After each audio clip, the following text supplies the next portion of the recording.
l'hospitalité.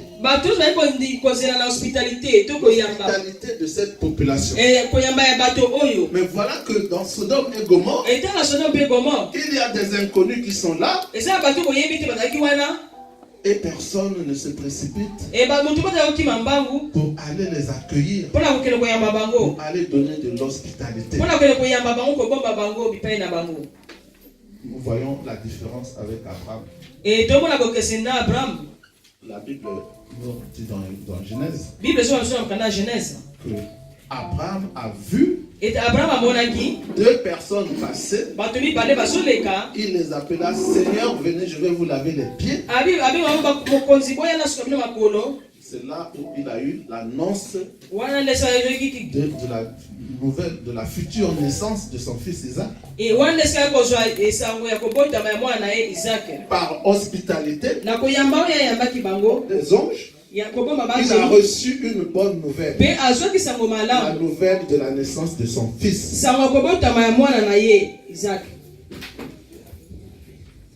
Voilà que le peuple de Sodome et Gomorrhe, ils étaient indifférents devant ces étrangers. Personne n'a ouvert leur maison. Personne n'a proposé un verre d'eau. Personne n'a rien donné. Au contraire, ces personnes vont attirer leur attention. Bien aimé, faites de l'hospitalité. Bien aimé, pratiquez le bien. La Bible dit, c'est par l'hospitalité que certains hommes ont accueilli les anges dans leur maison. Et là, nous sommes dans la vraie situation où les anges sont là. Voilà que Lot va se lever et va ouvrir sa maison. C'est Lot qui va faire l'hospitalité de ces anges. Il va les emmener chez lui. La population de Sodome et Gomorrhe, la population masculine, ayant vu que ces personnes sont entrées dans la maison de Lot,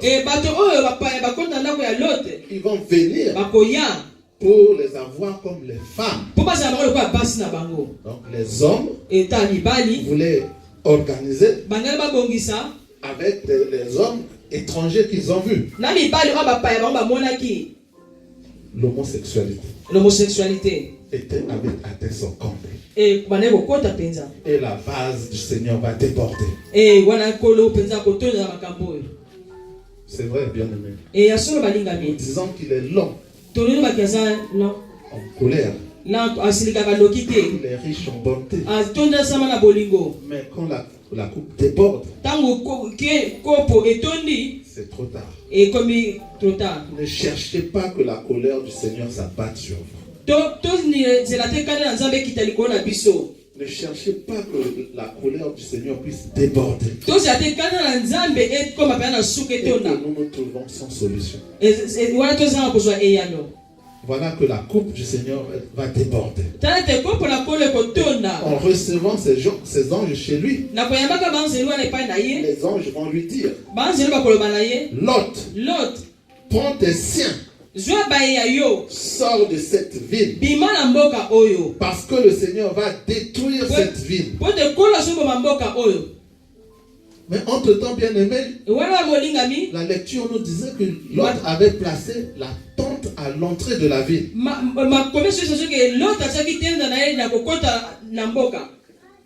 La tente veut dire c'est le fait de ne pas se sédentariser. C'est le fait de ne pas rester sur place. La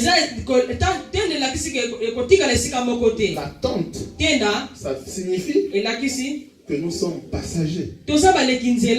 Que nous ne devons pas nous attacher à quoi que ce soit sur cette terre. Que nous sommes passagers. C'est ça la signification de la tente. Et si vous savez, qu'il y a quelqu'un qui gagnait sa vie en vendant les tentes.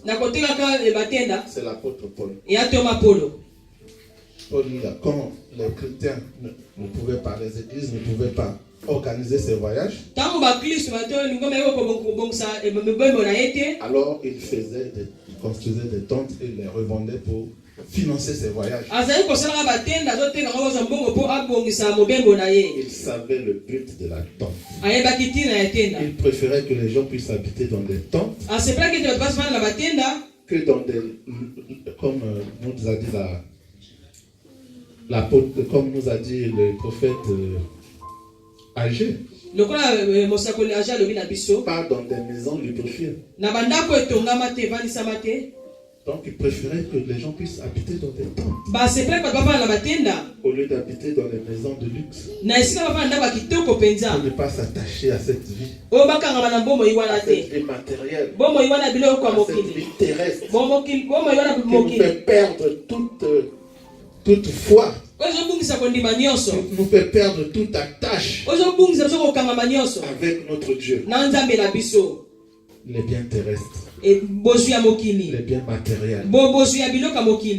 Nous voyons que maintenant Lot reçoit les anges chez lui dans Sodome. Et dans la biographie de Lot, nous voyons que Lot s'était intégré à la ville de Sodome. Il était même dans l'administration de la ville de Sodome. Ses filles étaient mariées aux gens de Sodome. Maintenant, les anges viennent lui dire de sortir de Sodome parce que le Seigneur va détruire. Lot se pose des questions. Est-ce une telle belle ville, si développée, est-ce que le Seigneur peut détruire cette ville? Quels sont ces gens qui viennent me dire de quitter tous mes biens, de quitter tout ce que j'ai pu construire pour m'en aller, parce que le Seigneur va détruire la ville? Lui se pose des questions.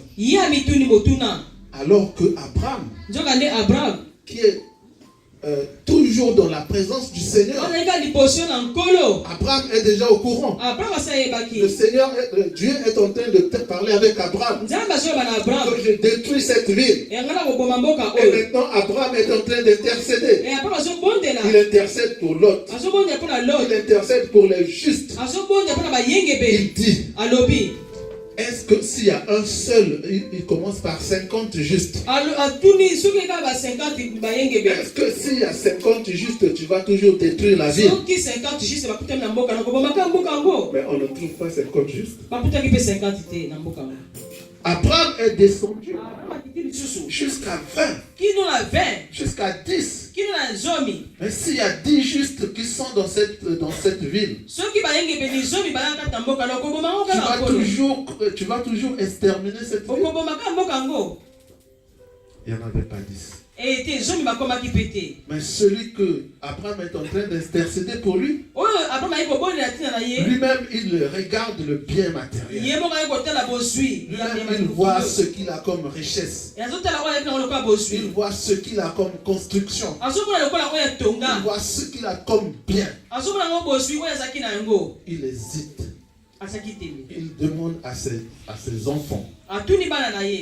Ses filles disent, quelles sont ces personnes qui peuvent venir te troubler en te disant que le Seigneur, l'Éternel, peut détruire la ville de Sodome et Gomorrhe? Et ils n'ont pas cru. Et les autres sont restés, et l'autre lui-même est resté dans l'hésitation.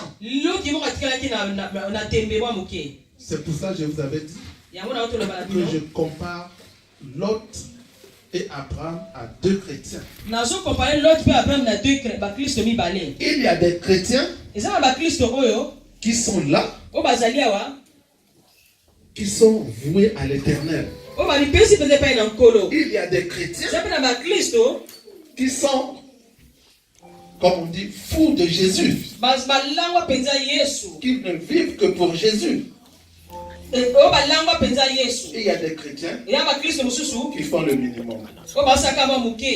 Je fais le minimum. C'est ce qu'on appelle les chrétiens du minimum. Le minimum pour moi, c'est d'aller prier les dimanches. Le minimum pour moi, si on dit qu'il y a la prière,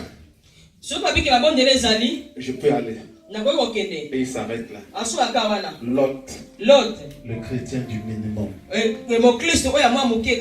est comme nous aimons dire. L'essentiel est que je suis passé par les eaux de baptême. Je suis sauvé. Bien aimé, le baptême, c'est pas encore être sauvé. C'est un pas que tu as fait très important. Mais si tu n'obéis pas à Dieu, si tu n'obéis pas aux préceptes de Dieu, si tu n'obéis pas au commandement de Dieu, tu peux être surpris. Dans les derniers temps, tu peux être hors. Bien aimé, dans la Bible, il y a une personne, Samson.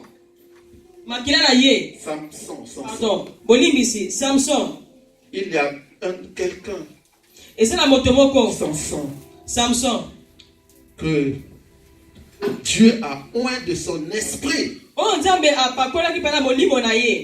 qui a marché selon l'esprit de Dieu. Dieu a donné une force à cet homme incroyable. Mais Samson, pendant un certain moment, il a suivi la voie de Dieu. Et comme nous savons qu'il y avait un groupe en Israël qu'on appelle les Nazirs. Samson était un Nazir. Et la particularité des Nazirs, c'était quoi? Les Nazirs ne devraient pas toucher un cadavre humain ou un cadavre des animaux. C'était la particularité. Et Samson était un Nazir, mais avait imprégné d'une force incroyable. Samson était quelqu'un où l'Esprit de Dieu habitait en lui, qui était conduit par l'Esprit de Dieu. Voilà que Samson va faire la première faute dans les commandements de la loi de Moïse. Il était dit quand le peuple juif sortait d'Égypte, avant d'entrer à Canaan, Dieu leur avait dit de ne pas,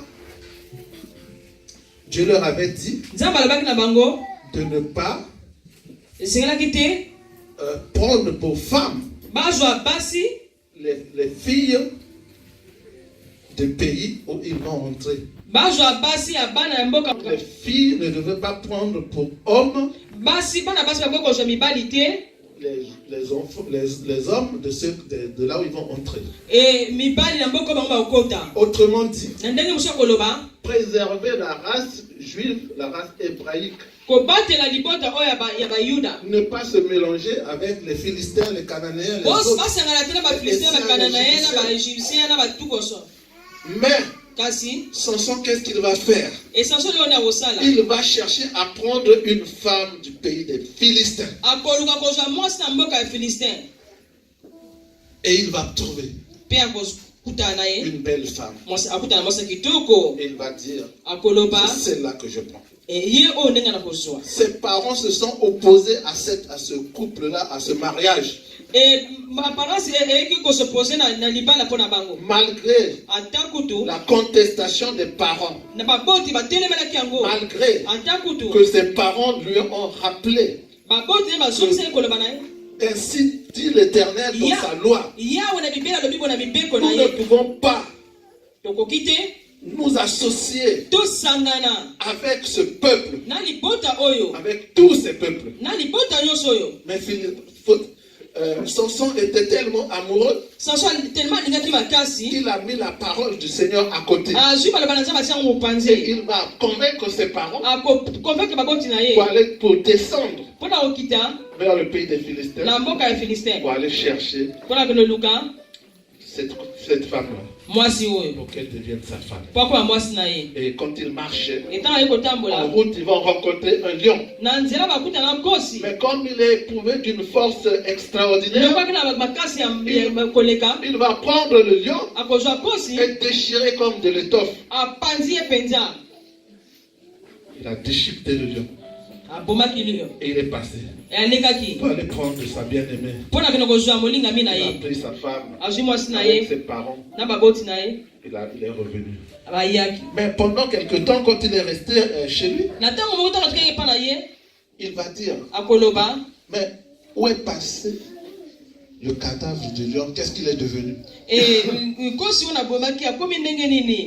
Il va retourner à la place où il avait déchiqueté le lion pour aller voir ce qui est devenu de son squelette. Et quand il arrive, il voit que dans le squelette du lion, il y a un essaim d'abeilles naturel. Donc il y avait le miel qui était très bon. Et lui étant marché longtemps, il voit le miel dans le cadavre du lion. Mais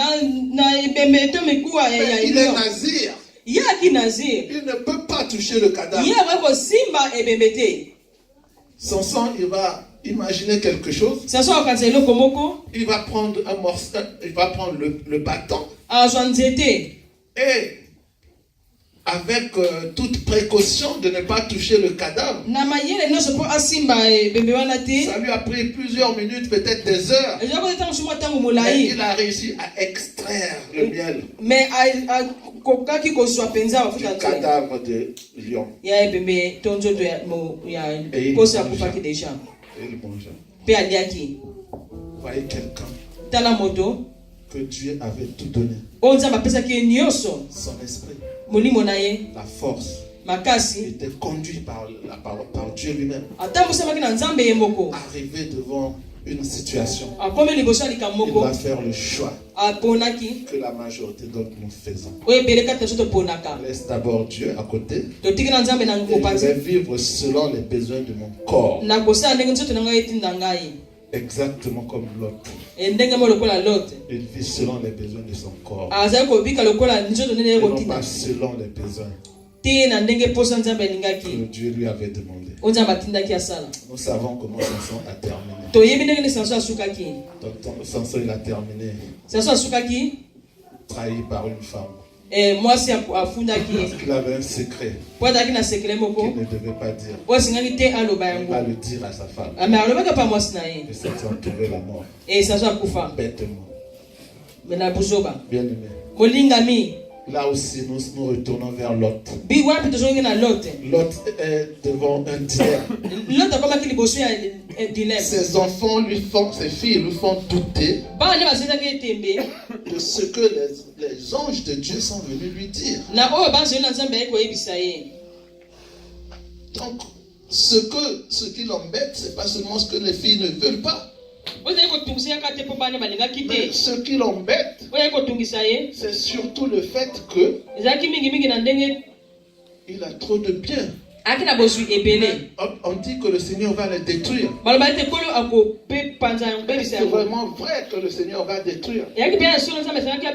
Jésus l'avait dit aussi aux Israélites que si vous ne faites pas attention, si vous ne changez pas votre vie, si vous ne changez rien, le Seigneur va détruire ce temple.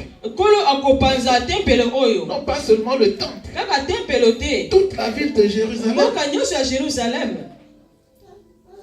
Mais les Israélites aussi regardaient. Regarde, le temple que nous avons mis autant d'années pour construire. Salomon a mis tout son cœur. Salomon a mis toutes les richesses. Il a endetté les tribus d'Israël pour le Seigneur.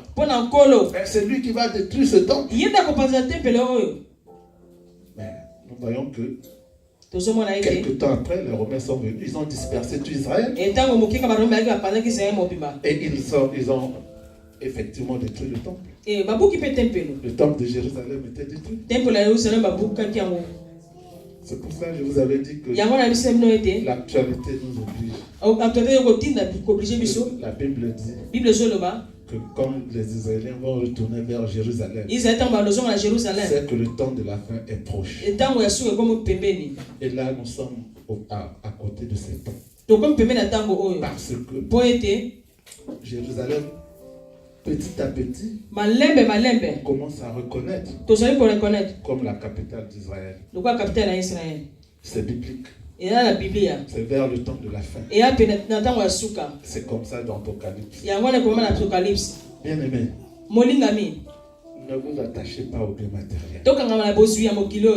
Heureusement qu'il y avait Abraham qui pouvait prier pour l'autre, qui pouvait intercéder pour l'autre. C'est pour cela que Dieu avait épargné l'autre. Et l'autre, quel que soit, malgré donc ces biens qu'il avait construits, tout ce qu'il avait bâti, lui qui était devenu administrateur de la ville de Sodome, quelqu'un de respecté, ses enfants aussi avaient fini des grandes écoles de l'époque. Ils avaient des positions. Ces enfants vont refuser de partir avec l'autre. Ces enfants vont refuser. Parce qu'il y a deux qui sont déjà mariés aux enfants de Sodome.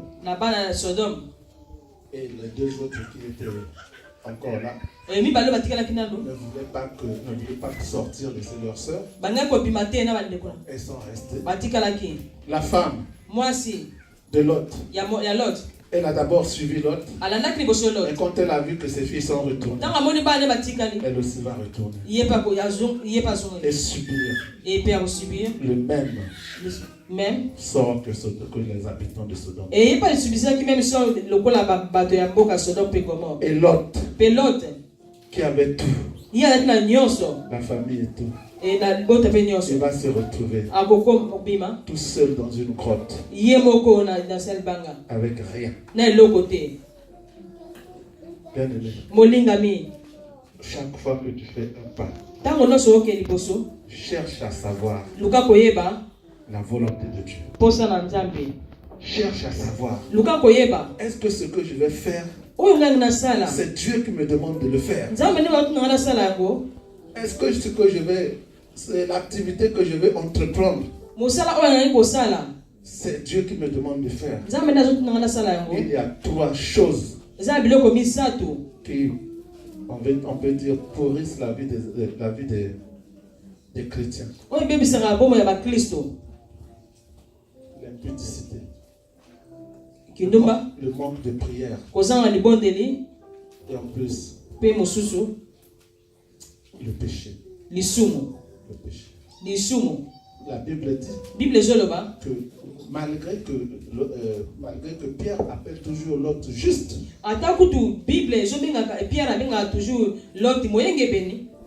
il était dans Sodome, dans la ville de Sodome, malgré qu'il était administrateur, malgré qu'il avait la richesse, la Bible dit que son cœur n'était pas, son cœur était troublant face au péché qui était là. Bien-aimé, il a vu le péché. C'est vrai que son cœur n'était pas en paix. C'est vrai qu'il était triste. C'est vrai qu'il ne pouvait pas bien dormir. Mais il était dans cette ville. Il est resté là. Administrateur. Beaucoup d'entre nous sont des chrétiens de compromis. Il y a le mal qui est là. Mais nous sommes toujours là. Il y a le mal que nous voyons. Nous voyons bien. Peut-être même nous prions contre ce mal. Peut-être même nous prions.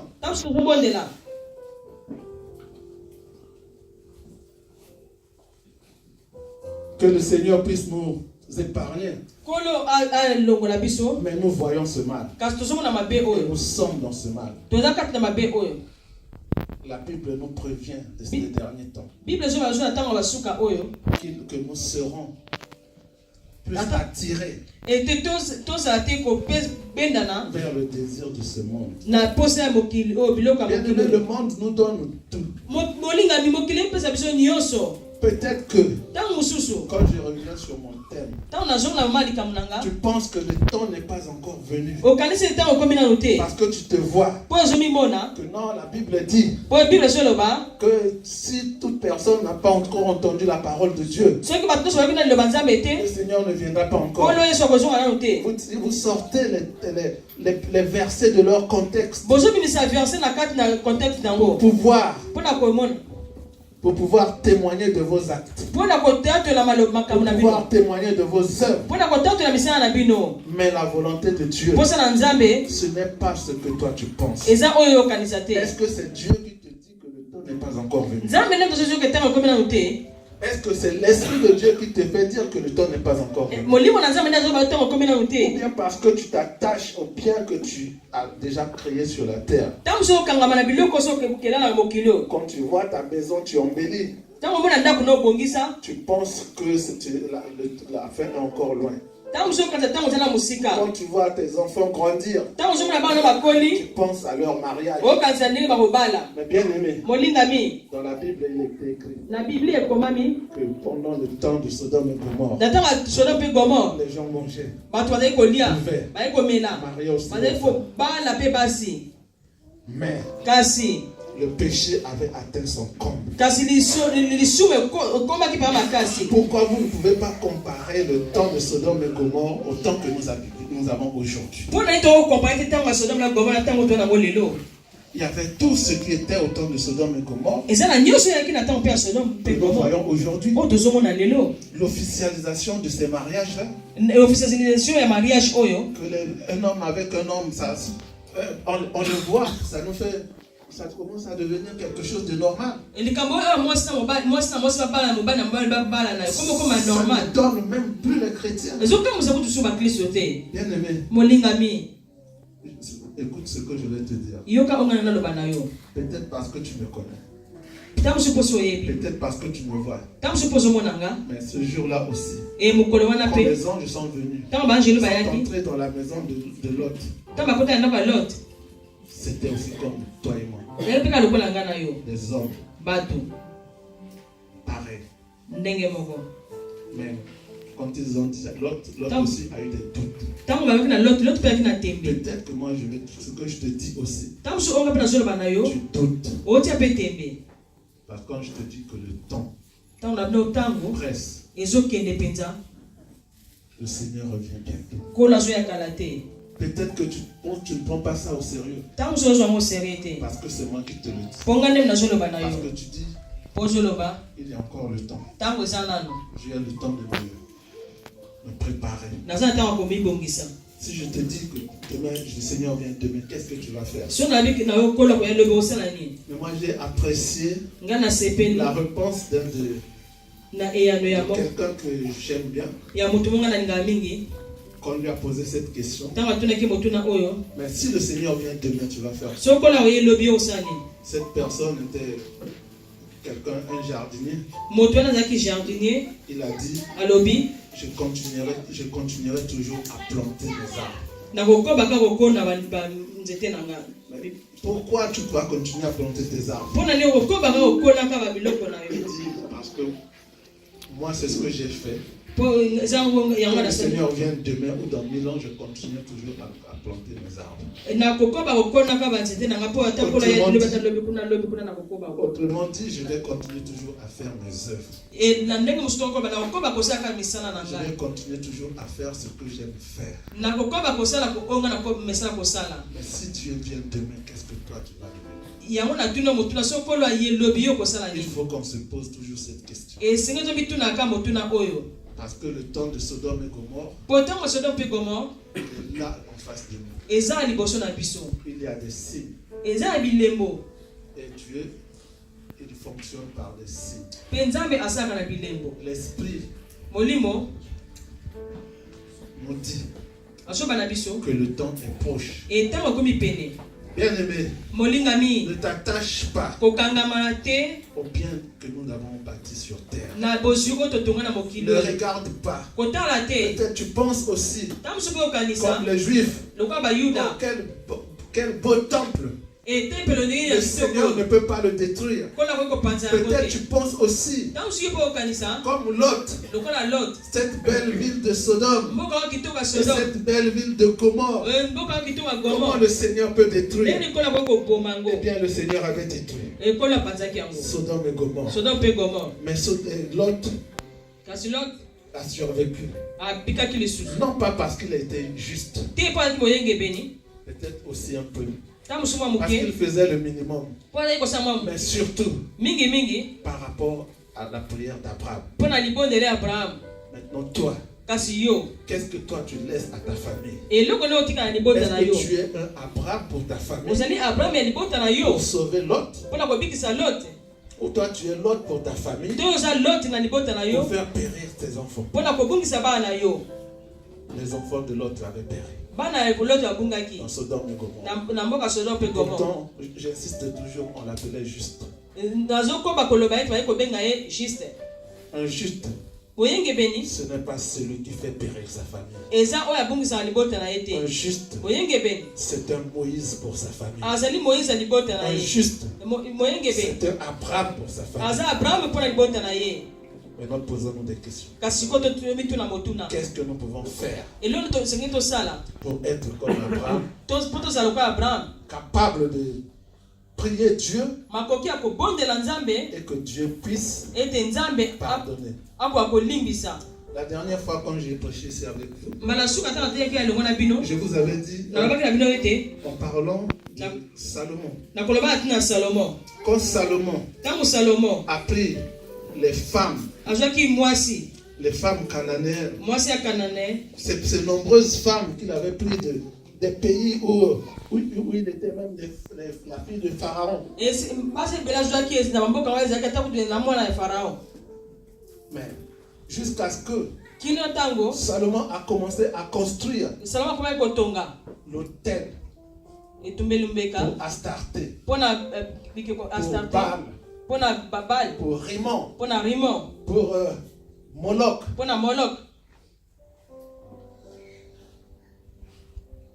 Dieu avait dit, je ne vais pas te punir à cause de mon serviteur David, ce Dieu de l'abomination, que la Bible appelait le Dieu Moloch, l'abomination des Sidoniens, où il fallait rentrer des enfants vivants pour les sacrifices. On les appelle, même l'expression qui est partie aujourd'hui en français. Si vous lisez le français de quelques auteurs du 18e siècle, il y a une expression comme ça: passer par le feu les enfants de Moloch. Cette abomination-là, l'homme le plus sage au monde, il est entré dans cette abomination.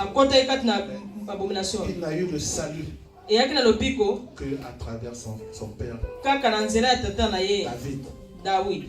Bien-aimé, pensons un peu à ce que nous pouvons laisser comme héritage à nos enfants. Est-ce que ça sera l'héritage de Lot? C'est-à-dire le châtiment. où nous allons laisser l'héritage d'Abraham.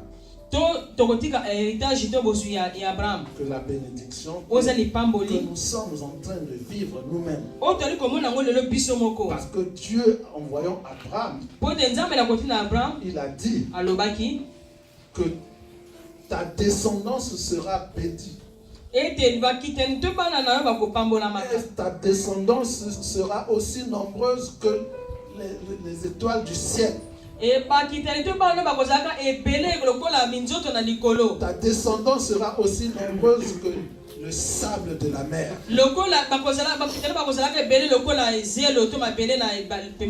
Et aujourd'hui, nous sommes le fruit de cette descendance.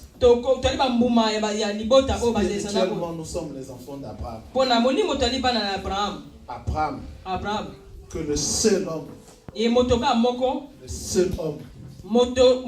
dans les psaumes, David, inspiré par l'Esprit de Dieu, va écrire que Dieu appelle Abraham mon ami. Dans Apocalypse, nous voyons bien qu'il y a, la Bible dit qu'il y a un quartier ou une rue. Abraham. Dans la Nouvelle Jérusalem. Qu'est-ce que nous pouvons laisser à nos enfants? Si le Seigneur vient demain, qu'est-ce que nous allons devenir? Vois un peu le sacrifice que nous faisons. Demain, nous allons rentrer dans 21 jours de jeûne et prière. Regardez ce sacrifice. Et en plus, tu vas t'attacher à ce que la terre est, à ce que nous avons sur la terre. La Bible dit, il faut que tu sèmes terrain. Il faut que tu sèmes terrain. Que tu prennes tes sandales. Tu prennes le bâton. Le bâton pour voyager. Pour sortir. De là où tu es. Il faut que tu puisses mettre tes chaussures pour sortir. Tu quittes. Quitte ce lieu où nous sommes, ce Sodome où nous sommes entrés. Nous sommes aussi dans le Sodome. Certains d'entre nous sont encore dans le Sodome spirituel. Sortez de ce Sodome spirituel. Allons vers le pays que l'Éternel nous a gardé. Comme l'a fait notre patriarche Abraham. Bien aimé, je vais m'arrêter par là. Je veux simplement vous dire que le Seigneur vous aime. Il ne veut pas que vous soyez dans la destruction. Le Seigneur veut que tout homme soit sauvé. Le Seigneur veut que quand il viendra, que nous ne soyons pas là en train de dire que le Seigneur attend encore. Ça se dit dans chez certains chrétiens. Que le Seigneur attend, moi je ne suis pas encore prêt. La venue du Seigneur ne dépend pas de toi et moi. Alors c'est de nous à être prêts tous les jours comme le dernier jour. Nous allons nous lever, nous allons prier.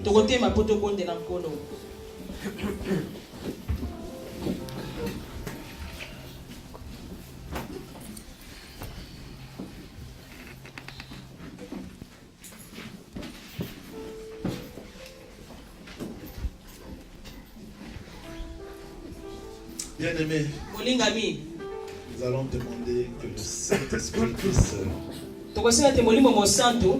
briser tout ce qui est de charnel pour nous. Toutes les décisions que nous pouvons prendre, que nous soyons soumis à la puissance de l'Esprit de Dieu. Et tous les pas que nous allons faire, que le Seigneur nous montre le chemin. Que nous ne sommes pas marcher par nos propres sentiers. Que le Seigneur nous montre ses sentiers. Demandons la sagesse de Dieu dans nos vies. Et demandons si nous pouvons bien que nous puissions demander pardon à Dieu.